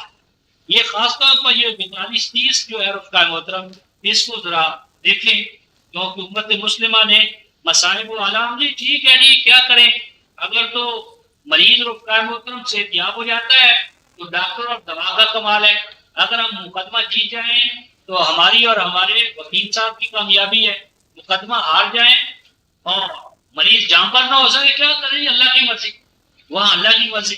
تو 577 صفحہ یہ جو ہے حامیم سجدہ کے بعد سورہ شورى آیت نمبر 30، 582 صفحہ آیت نمبر 30۔ وما اصابکم من مصیبہ، ماں اور من کا حذف، اور جو پہنچتی ہے یا پہنچے تمہیں من مصیبت، کوئی بھی مصیبت، جانی ہو، مالی ہو، انفرادی ہو، اجتماعی ہو، تو کیا ہوتا ہے؟ وَبِمَا كَسَبَتْ أَيْدِيكُمْ، تو وہ نتیجہ ہوتا ہے رفقائے محترم تمہارے وہ ہاتھوں، تمہارے اپنے ہاتھوں کا وہ کسب ہوتا ہے، تمہاری اپنی کمائی ہوتی ہے، تمہارے اپنے ہاتھ اس میں انوالو ہوتے ہیں۔ اور اگلی بات وَيَعْفُو عَنْ كَثِيرٍ، اور کوئی مصیبت رفقائے محترم دفعتاً واحدہ نہیں آتی، ہر مصیبت بننے سے پہلے اس کا ایک پیریڈ ہوتا ہے، ٹائم ہوتا ہے، قانون تدریج اور امہال۔ وہ قانون تدریج اور امہال اس لیے رکھا گیا کہ اگر تم اپنی زندگی کا اعتراف کرتے ہوئے تو اس کی اصلاح کرنا چاہو تو تمہیں اصلاح کا موقع دیا جائے۔ مثلا ببول کا درخت ہو یا آم کی گٹلی، ببول کا، کیکر کا درخت یا آم کا درخت، وہ دونوں کو جب ہم زمین میں بوئیں گے تو تب الواحدہ وہ درخت نہیں بن جائے گا، رکھتا ہے وہ اس میں آہستہ ہے، تدریج ہے، تاکہ اگر ہمیں احساس ہو جائے کہ ہم کیا بول رہے ہیں کیا بول رہے ہیں، تو ہم اس جو کچھ بول رہے ہیں اس کے بارے میں اگر غلطی کا احساس ہو جائے اس کو تبدیل کریں۔ تو یعفو عن کثیر، کہ اللہ تبارک و تعالیٰ عرصہ دراز تک، لمبی مدت تک تمہارے اعمال بد سے جو تم بول رہے ہو رکتا ہے، اس کو فوری طور پر نتیجہ کیس نہیں کرتا، تاکہ تم اپنی اصلاح کر سکو اور مصیبت کو مصیبت بننے سے روک سکو۔ اسی بنیاد پر رفتار محترم اللہ تعالیٰ نے متقیوں کی جو پہچان بتائی تھی، جو آج ہمارے اندر جماعتی طور پر مفقود ہو چکی ہے، وہ 656 صفحہ دیکھیں، آیت نمبر 18 سورہ الحشر۔ یا ایھا الذین آمنوا، بات کے لیے رکھو منافقوں کو دیکھ، اے ایمان والو، اتقوا اللہ، اللہ کا تقوی اختیار کرو۔ اللہ کا تقوی کیا ہے رفتار محترم؟ اس کی حدود کی حفاظت، اس کے حرام کردہ جو احکام ہیں جن میں روکا گیا ہے ان کو نہ کیا جائے، جن کے کرنے کا حکم دیا ان کو کیا جائے، یہ تقوی ہے۔ تو اے احکام الہیہ کی نگہداشت کرنے والوں، اے ایمان والو، احکام الہیہ کی نگہداشت کرو، پہلی بات۔ نمبر 2، وَلْتَنظُرْ نَفْسٌ مَا قَدَّمَتْ لِغَدٍ، ہم جو رفتار وہ کل اچھا ہو جائے گا، کل ہم ایسا کر لیں گے، آنے والے کل میں یہ ہوگا وہ ہوگا۔ قرآن کہتا ہے رفتار محترم وَلْتَنظُرْ، اور نظر رکھو، نظر سے اوجل نہ ہونے دو۔ وَلْتَنظُرْ نَفْسٌ یعنی جماعت کو خطاب ہر انسانی سے، ہر مومن مکلف ٹھہرایا گیا، ہر انسانی جان کو، مومن کو اس امر پر نگاہ رکھنا چاہیے، اس امر پر نگاہ رکھنا چاہیے رفتار محترم ما قدمت لغد، للغد نہیں کہا، للغد الف لام نہیں ڈالا، لغد، ہر آنے والا کل جو رفتار محترم وہ آج سے پیدا ہو رہا ہے، ہر آنے والا کل کچھ نہیں ہے سوائے وہ جس کی آج آپ نے بنیادیں رکھی۔ آنے والا کل وہی ہوگا کہ جس کو آج آپ اپنے عمل سے بنائیں گے، جیسا آج آپ عمل کرتے ہیں ویسا ہی کل ہوگا، کل کوئی بہتر ہو جائے گا۔ بہتری کی بنیادیں جو رفتار محترم آج آپ نے اور میں نے رکھی، آنے والا کل کچھ نہیں مگر وہی جو آج آپ نے اسے تشکیل دیا، فریم ورک آج اس کے لیے بنائیں گے وہ ظاہر ہو جائے گا۔ اور آگے لوگ اتقوا اللہ، دیکھو اس کی حفاظت کا، آنے والا کل آج سے تشکیل پذیر ہوتا ہے رفتار محترم، اور یہ متقیوں کو حکم دیا ہے اتقوا اللہ، متقی ہو تو اس کی نگہداشت۔ اور جو بھی رفتار محترم اللہ کی اس قدر سے فائدہ اٹھائے گا، جو قوم 50 سال 100 سال 20 سال 30 سال یعنی 5 سالہ منصوبہ بندی کرے گی، وہ اس کے نتائج و ثمرات سے بہرہوار ہوگی، اور جسے اس سے کی پرواہ نہیں ہے وہ تقوی سے خارج ہے۔ واتقوا اللہ، اور آگے فرمایا ان اللہ خبیر بما تعملون، دیکھو اللہ کی نظر رہتی ہے تمہارے افعال، اقوال نہیں، یعنی تمہارے بناؤ بگاڑ کا فیصلہ تمہارا عمل کرے گا، اور کل کیسا ہوگا اس کے لیے آج کے اعمال بہت صحیح۔ تو یہ ہے رفتار محترم وہ بنیاد کہ ہر آنے والا کل ہمارے آج کے عمل سے تشکیل پذیر ہوگا، جیسا آج ہم عمل کا خاکہ بنائیں گے ویسا ہی کل ہوگا، اپنی محنت سے تو نہیں آنا۔ تو اس مقام پر رفتار محترم 3 194 195 اور یہ مقام ہمیں ایک خاکہ دیتا ہے، الہی خاکہ اہل تقوی کا، کہ اگر ہم آنے والے کل کو خوشگوار دیکھنا چاہتے ہیں تو اس کی بنیادیں آج رکھیں۔ تو صفحہ 29 پہ ہم تھے کہ جب انہیں کوئی انوانٹیڈ سچویشن آ لگتی ہے قالوا، تو وہ کہتے انا للہ، ہم نے تو اپنا سب کا سب اللہ کے لیے وقف کر رکھا ہے، کہیں نہ کہیں ہم سے کوتاہی ہوئی ہے، وَإِنَّا إِلَيْهِ رَاجِعُونَ، اور ہم اس غلطی کے تدارک کے لیے اللہ کی طرف، یعنی اس کے قوانین کی طرف، اس کے اقدار کی طرف ہم جھکے، یعنی جب کبھی ان سے کوئی غلطی صادر ہوتی ہے تو وہ غلطی کو اللہ کے کھاتے میں ڈال کر گانے نہیں ہو جاتے، بلکہ ہر غلطی کا تجزیاتی نقطۂ نظر سے اپنی ذات کا محاسبہ کرتے ہیں، غلطیوں کا تدارک کرتے ہیں، کاز اینڈ ایفیکٹ کہتا ہے ایک نئے مستقبل کی تعمیر کے لیے اپنے آپ کو وقف کرتے ہیں۔ یہ کام تھا رفقائے محترم مسلمین کا، عمل صلاحت۔ آئیے قرآن سبل میں کیا کہتا ہے ہماری رہنمائی کے حوالے سے، سورہ یہ 70 سورہ رفقائے محترم معارج 682 صفحہ،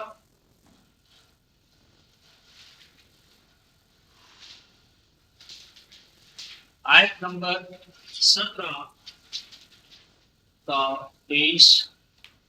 تدو من ادبر و تولا، اور جہنم بلا بلا کر پکڑتا ہے تدو پکڑتا ہے، بلاتا ہے، مان ہار اس کو، ادبر جو احکام الہیہ پر آگے بڑھنے کی بجائے پیچھے کی طرف چل رہا، وہ تولا، اور اللہ کے ساتھ عہد کرنے کے بعد بیک آؤٹ ہو جاتا ہے، تولا کا معنی بیک آؤٹ ہو جاتا ہے، وہ جامع فہوا، اور اپنا بینک بیلنس بڑھاتا چلا جاتا، جامع وسائل کو، بینک بیلنس کو، بلانگنگز کو، ریسورسز کو جو اس کے قبضے میں آ گئے، کیا کرتا ہے؟ جمع کرتا ہے، فہوا، اور اس پر اس طرح یعنی کسی تھیلی میں ڈال دیا اور اوپر سے گرا لگا، یعنی تھیلی میں ڈالا اور اوپر سے گرا لگا دیا، تو وسائل کو اپنی ذات کے لیے وقف کرتا ہے اور پھر اس پر ایسا انتظام کرتا ہے کسی دوسرے کو اس سے کوئی فیض نہ پہنچے۔ ان الانسان خلق ہلوعا، یہ انسان جو ہے جس کا یہ مزاج ہے، بلا شبہ یہ انسان کیا ہوتا ہے؟ خلق کا ہے رفتار محترم، خالہ کا نہیں، خلقنا نہیں، یہ نہیں اللہ پاک فرماتے کہ ہم نے انسان کو ایسا پیدا کیا۔ انسان کو تو اللہ آسان خلق، بہترین پیمانے پر، بہترین خالق، بہترین صلاحیتوں کے ساتھ پیدا کرتا ہے۔ یہ ہمارا انوائرمنٹ ہے، ہمارے سوشل انوائرمنٹ، ہمارا ماحول، معاشرہ، ہم میں اس یعنی جو سرمایہ دارانہ، جاگیردارانہ، مفاد پرست، انفرادی مفاد پرستی کا ماحول ہمیں ایسا بنا دیتا ہے، اللہ ایسا نہیں کرتا۔ تو بلا شبہ اس طرح کا انسان کھلے کا ڈھل جاتا ہے، اس طرح ڈھلتا ہے رفتار حلوہ، تھوڑ دلا، یعنی جس کے پاس کوئی صبر، کوئی ہمت، کوئی برداشت کا جذبہ نہیں ہوتا، مادہ نہیں ہوتا، تربیت نہیں ہوتی۔ کس طرح؟ اذا مسہ الشر جزوعا واذا مسہ الخیر منوعا، کہ جب اسے شر، ناکامی ہو گئی، انوانٹیڈ سچویشن ہو گئی، یعنی کوئی ایسی صورت حال سے وہ دوچار ہوا کہ جو ناپسندیدہ ہے، تو کیا کرنا ضرور ہے، اس کی ذمہ داری دوسروں پر ڈال، جزا فضا کرنا، لٹ گیا، مر گیا، یہ ہو گیا، وہ ہو گیا، یعنی بلیم دوسروں پر دیتا ہے۔ وَإِذَا مَسَّهُ الْخَيْرُ مَنُوعًا، اور جب ایکسیڈنٹلی اس کو کوئی یعنی خوشگواریاں حاصل ہو جاتی ہیں، کاروبار میں منفعت ہو جاتی ہے، نہ لگ گیا، پرافٹ، نفع، ریٹ پہ پیسے کی ہوگی، تو کیا کرتا ہے؟ منو، اسے پھر دوسروں کو نہیں جاتا کہ دوسروں کی بھی اس میں کوئی پارٹیسپیشن ہے، اس میں کچھ ماحول اور معاشرے کی بھی دین ہے، دوسروں نے بھی میرے ساتھ کچھ ایسا بہتر سلوک کیا ہے، نہیں، اس کو منفعت کو اپنی ذات کے لیے روک لیتا ہے۔ آگے دیکھیے، الا المصلیین، مگر مصلی ایسے نہیں ہوتے، جسے عرف عام میں ہم نمازی کہتے ہیں، تو قرآن کہتا ہے مصلی ایسے نہیں ہوں گے، یعنی مصلی وہ نہیں ہے کہ جو وسائل ان کے ہاتھ آ جائیں ان کو اپنے خاندان کے لیے روک لیں۔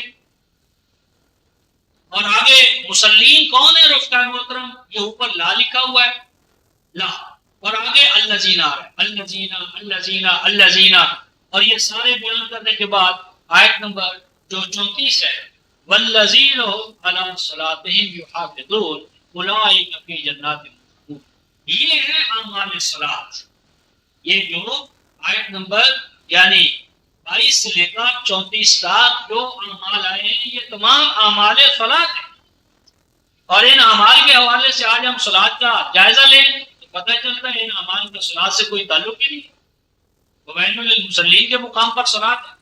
تو میری بات یہ تھی رفقان محترم کہ یہ جو صفحہ 29 پر 156 آیت ہے وَإِنَّا إِلَيْهِ رَاجِعُونَ، اس سے مراد یہ ہے کہ وہ اپنے ہر عمل اور عمل کے نتیجے میں جو رد عمل پیدا ہوتا ہے اس پر تنقیدی، تجزیاتی، محاسبانہ نظر ڈالتے ہیں اور اپنا حساب کتاب ساتھ کے ساتھ لے کر چلتے ہیں۔ اگلی آیت 157 اولئک علیہم صلوات من ربہم ورحمہ واولئک هم المفلحون، یہی وہ لوگ ہیں کہ جنہیں اللہ اپنے رب کی طرف سے صلوات حاصل ہوتی ہے۔ صلوات کا معنی ہے شاباش، داد و تحسین، اپریسیشن، دیگر اپریسیشن۔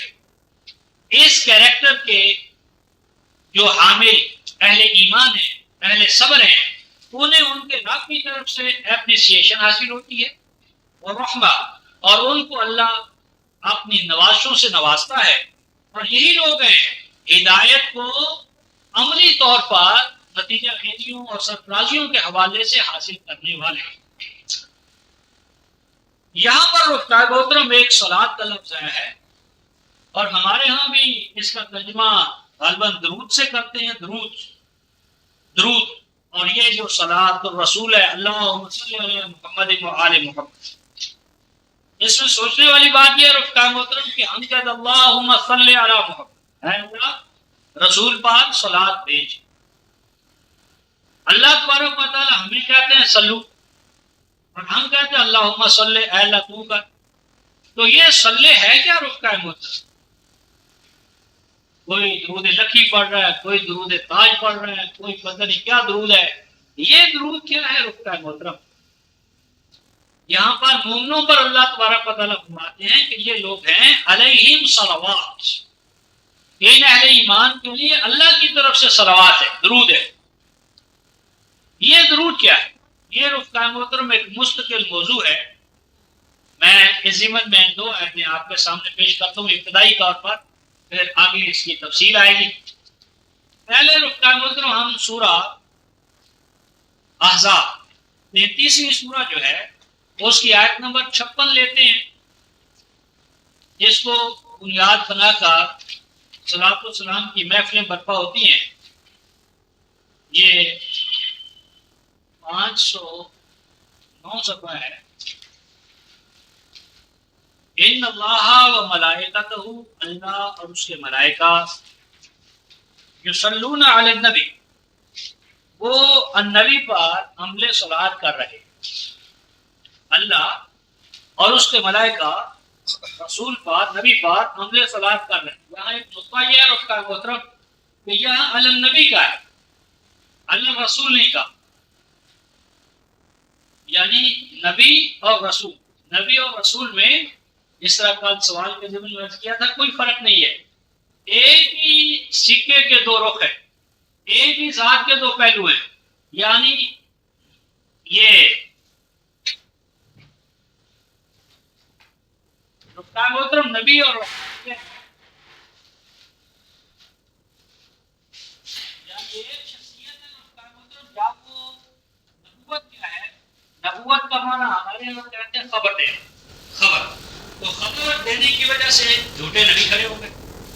تو نبوت رفتار محترم نبی حمزہ کے ساتھ نہیں ہے، یعنی یہ نہیں ہے نبی حمزہ کے ساتھ نہیں ہے۔ ایک حدیث بھی ہے النبی بدون الحمزہ، کہ میں نبی ہوں حمزہ کے بغیر۔ نبوت کا نابا سے جو اشتقاق ہے یہ یہودیت میں پروفیسی، اس سے پہ سچے جھوٹے نبی قطار اندر قطار کھڑے ہو گئے۔ تو یہ اصل میں ہے رفتار نبا ینبو نبوتان و نبوتان، اس کا معنی ہوتا ہے چوٹی پر مقام بلند پر فائز ہونا۔ تو نبی کیوں ہے؟ نبی اپنے وقت کا وہ رجل کار ہوتا ہے کہ جو اپنے وقت کے اخلاق، علم، صلاحیتیں، امکانات، ان سب میں اٹھا ہوا، ابھرا ہوا، آگے آنے والا۔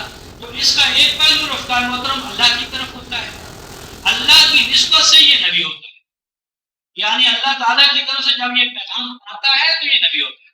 اور کیونکہ ہر پیغام اس لیے ہے کہ مخلوق تک پہنچایا جائے، لہٰذا اگلے مخلوق کی طرف پہنچانے کے حوالے سے یہ رسول ہوتا ہے، اللہ کی طرف سے پاتا ہے نبی کہلاتا ہے، رسول امت کی طرف پہنچاتا ہے تو وہ رسالت ہے۔ نبوت اور رسالت ایک ہی ذات کے دو، یعنی نام ایک ہی صفہ ہے، اس کے دو، یعنی اللہ کی طرف سے پانا نبوت، مخلوق کی طرف پہنچانا رسالت۔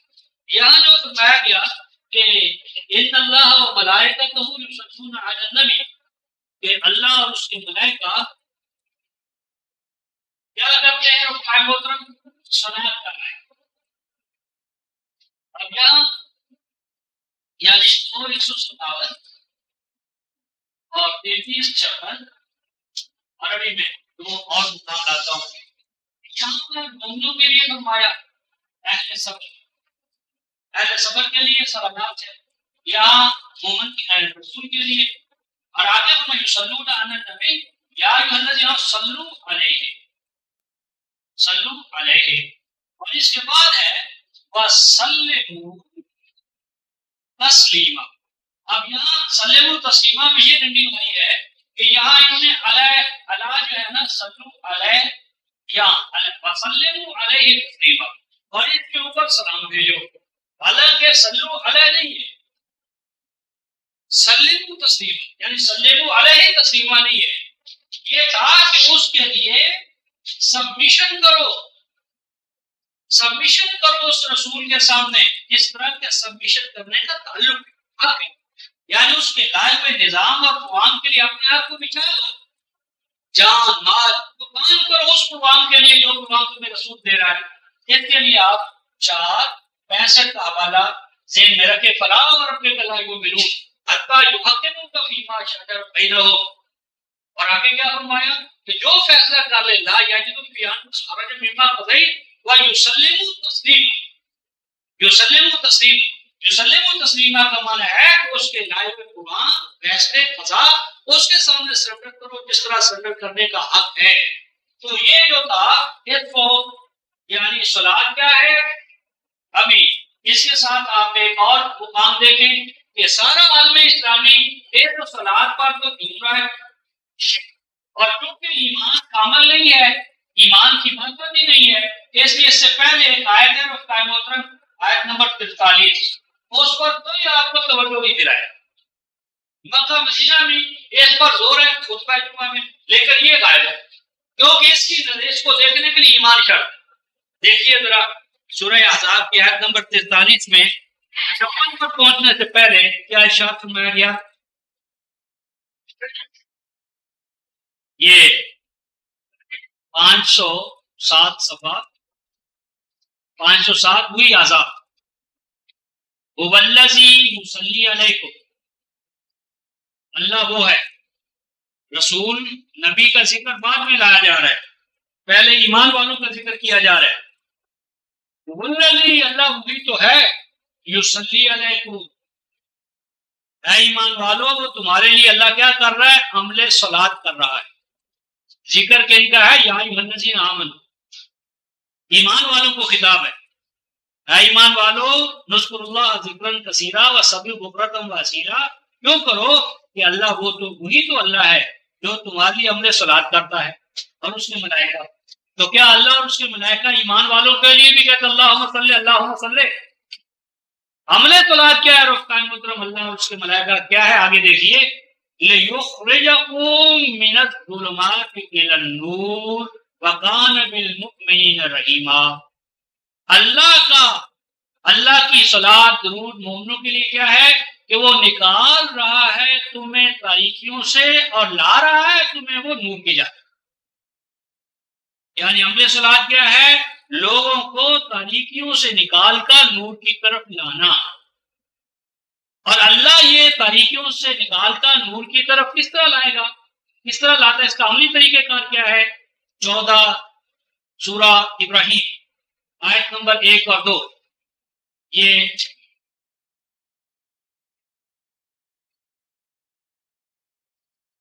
صفحہ 307، الف لام را کتاب انزلناہ الیک، یہ ہے رسول پر اللہ کی صلاۃ، ایمان والوں پر اللہ کی صلاۃ۔ اللہ کی صلاۃ کیا ہے کہ وہ اللہ اپنی رحمت سے اے رسول تمہارے اوپر اپنی کتاب نازل کر رہا ہے، یعنی اللہ کا سید الملائکہ جبرائیل کے توسط سے اپنے نبی پر اپنی کتاب نازل کرنا یہ اس کا عمد صلات ہے.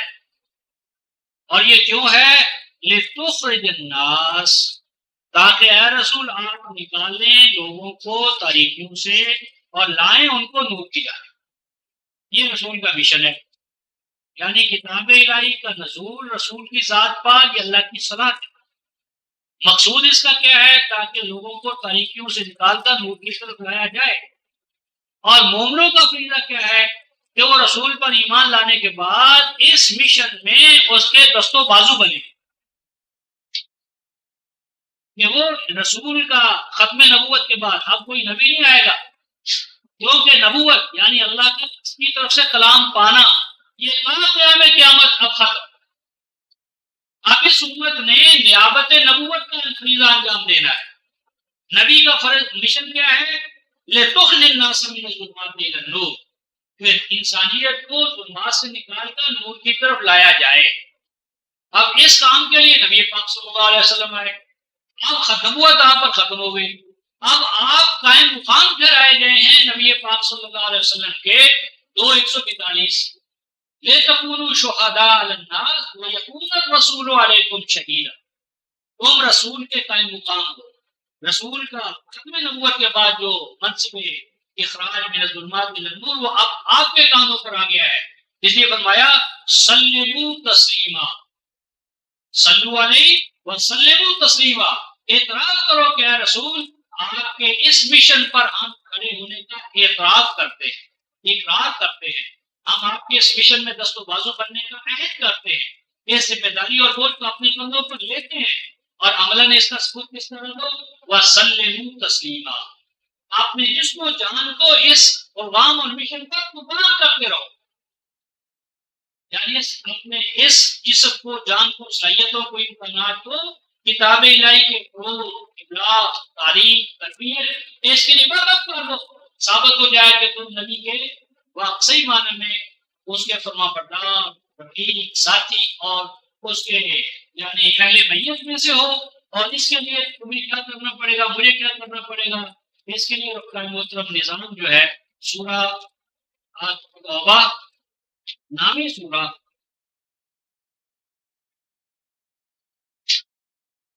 آیت 103 244 صفحہ خذ من اموالہم، رسول کی صلاۃ، رسول کی طرف سے آپ اپریسیشن کرنے کا عملی طریقہ کار کیا ہے؟ 244 103 ہے نیچے سے 34 سطح. خذ من اموالہم صدقہ، اے رسول لیجیے، خذ پکڑیے، حاصل کیجیے، من اموالہم ان کی طرف سے صدقہ، ان کے اموال میں سے صدقہ لیجیے. صدقہ سے مراد رکھتا ہے محترم خیرات نہیں ہے. صدقہ سے مراد یہ ہے کہ چونکہ جان اور مال آپ کے پاس اللہ کی امانت ہے. مومن ہونے کے لیے 911 شرط کیا تھی؟ کہ جان و مال دینے کا حق کرو، لیکن وہ جان و مال آپ سے لی جائے گی، وہ رہے گی آپ کے پاس. اب مرکز یہ فیصلہ کرے گا کہ ہمارے جو پیش نظر منصوبے ہیں ان کی تکمیل کے لیے آپ کتنا حصہ دیں. کاروبار بھی کرنا ہے، معیشت بھی چلانی ہے، سارے کا سارا تو نہیں. تو فیصلہ مرکز کرے گا کہ آپ اس سال پیش نظر مقاصد کے لیے کتنے فیصد وسائل مملکت کے لیے، ریاست کے لیے، دین کے لیے وقف کر دیں، ادا کریں. جس وقت آپ وہ مطلوبہ جو آپ پر ذمہ داریاں ڈالی گئی معاشی اقتصادی وہ ادا کر دیں گے تو آپ کا وہ دے دینا وہ صدقہ کہلائے. یعنی ٹوکن ہوگا، اس بات کی علامت ہوگا کہ آپ اپنے عہد میں سچے ہیں. یہ آپ کے صادق العہد ہونے کی علامت ہوگا. اس معنی میں سچا ہے، اس معنی میں نہیں کہ صدقہ خیرات ہے. یا جس طرح کہتے ہیں مال کو پاک کرنے کا ذریعہ یہ ہے کہ اتنے فیصد خیرات کر دو. مال تو ناپاک ہے ہی نہیں، یہ تو نصرانیت کا تصور ہے، رہبانیت کا تصور ہے، ہندومت کا تصور ہے کہ دنیا پلید اور ناپاک ہے، یہ نجس ہے. یہ تو قرآن تو کہتا ہے من حرم زینت اللہ التی اخرج لعبادہ والطیبات من الرزق. حیات دنیا تو بالکل زینت اللہ کی پیدا کرتا ہے، کون اس کو باطل قرار دیتا ہے؟ ربنا ما خلقت ھذا باطلا. تو صدقہ کا معنی ہے سچ کر دکھانے والا، جو آپ سے لیا جائے گا اور آپ خوش دلی کے ساتھ دیں گے، یہ دینا آپ کا آپ کے مومن ہونے کے دعوے کو سچا کر دکھائے گا۔ خذ من اموالہم صدقات تطہرہم وتزکیہم بہا، اس طرح جان اور مال کے انفاق کو کرنے سے آپ بخل سے پاک ہوں گے۔ تطہیر ہے پاکیزگی، نیگیٹو، جس طرح کہ ہم زمین کو پہلے جھاڑ سے صاف کریں گے، پھر وہاں پر صالح بیج ڈالیں گے، تو اس سے آپ بخل سے پاک ہوں گے، نفاق سے پاک ہوں گے۔ یہ صدقہ آپ کے بخل سے، نفاق سے پاک ہونے کی دلیل ہوگا۔ وَتُزَكِّيهِمْ بِهَا، اور اس سے آپ کے اندر ربوبیت عالمینی کی قدر پیدا ہوگی۔ قدر من ویلیو، آپ نہ اپنے رب کے قریب ہوں گے، کیونکہ رب کی صفت کیا ہے؟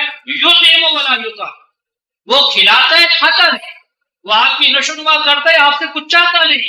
تو اس میں آپ کے اندر ربوبیت عالمینی علی حد بشریت کی اس کا ریفلیکشن ہوگا۔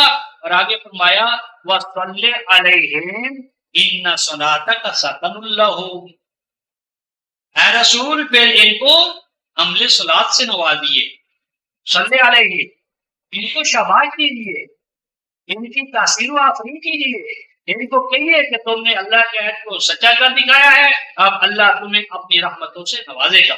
ان صلاتک سکن لہم، بلا شبہ امام کا امیر المومنین کا نبی کا اپنی امت اور مقتدی کو شاباش دینا یہ بڑی بات ہے، بشرطے کہ ایمان ہو۔ یعنی نواز شریف کا، صدر کا، یعنی فوج کے آئی جی کا، سپاہی کو شاباش دینا یہ بڑی بات ہے، بشرطے کہ ایمان کی نظر۔ تو ایمان کی طرف سے مقتدی کو صلات کا تحفہ ملے، سکن لہم، یہ سکون کا باعث بنتا ہے۔ واللہ سمیع علیم، اور اے ایمان والو جب تک تم اس عہد پہ قائم رہو گے اللہ تمہاری پکاروں کو سنتا رہے گا اور تمہاری حاجاتوں تقاضوں کو بلا مانگے پورا کرتا ہے، وہ سمیع بھی ہے اور علیم۔ تو صلات کا ابتدائی مفہوم یہ ہے رفقۂ محترم خلاصے کے طور پر کہ صلات ہے ختم نبوت کے بعد کلام اللہ کو روئے زمین پر پہنچانے کی اور امت مسلمہ میں اسے اسٹیبلش کرنے کی ذمہ داری ہے، یہ نبوت ہے۔ اس ختم نبوت کے بعد اب یہ ذمہ داری امت پر عائد ہو گئی ہے، اور امت پر یہ عائد شدہ فریضہ امت نے انجام دینا ہے، اور اس کے لیے اسے رسول کے اس مشن کے لیے اپنا جان مال سرنڈر کرنے کے لیے ہر وقت تیار رہنا ہوگا۔ جب تک امت یہ کرتی رہے گی تو کیا ہوگا؟ اولئک علیہم صلوات من ربہم ورحمہ واولئک هم المہتدون، وہ ہدایت کے عملی نتائج و ثمرات کے جھولے جھولتی رہے گی امت۔ اور جب وہ قولی یعنی صلات پر، درود پر، نعتوں پر، درود لکی پر رکھاتی رہے گی تو اقوام عالم جو حال کر رہی ہے وہ آپ کو میرے سامنے ہے۔ تو اللہ تعالیٰ ہمیں ان حقائق پر قائم ہونے کی توفیق عطا فرمائے۔ جس طرح رفقۂ محترم میں 157 آیت پہ ہوتے ہیں، 158 سے آگے بڑھیں گے۔ آخر دعوانا